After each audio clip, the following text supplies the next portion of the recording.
So, good morning mga kalukban. So, meron tayong home service dito sa area natin sa San Cristobal, Calamba. So, isang manual na washing machine. So, ang issue po niya mga kalukban, nagana naman yung washing. Yan.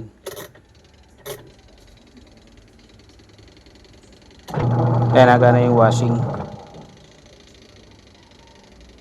So, ang problema niya, itong dryer. Yan siya.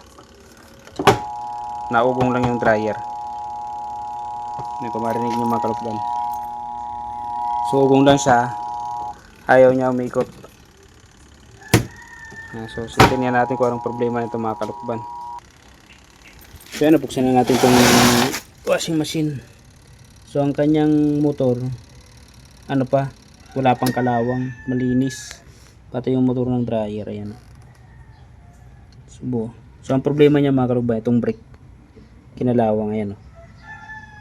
So, kumakapit yung brake niya doon. Ayan. Kaya kahit anong paikot yung paikot, hanggang sa masira na lang yung motor na yan, iinit, hindi ikot po yan kasi naka-brake po yung ano po niya, yung brake niya naka-brake doon sa pulley. Ayan. So yan ang gagawin natin mga kalukban. Ugong lang siya. So mga kalukban, titesting natin ngayon. Saksak. Yan, simpleng sira, pero pag wala kang alam, hindi mo siya magagawa. So yan, umikot na siya. Yan.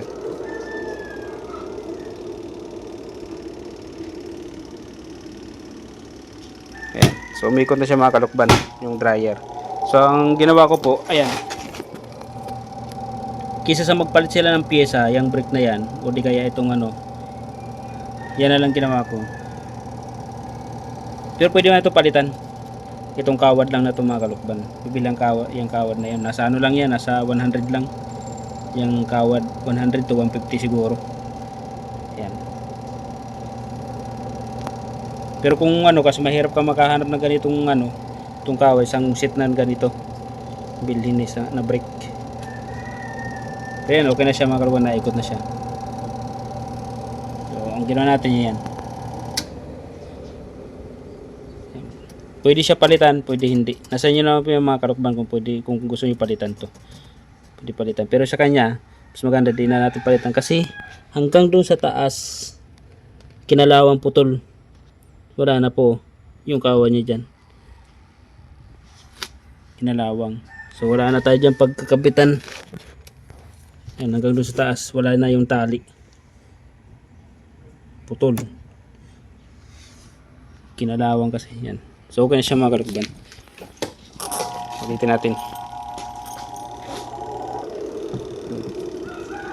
So okay na yung ating ginagawang dryer.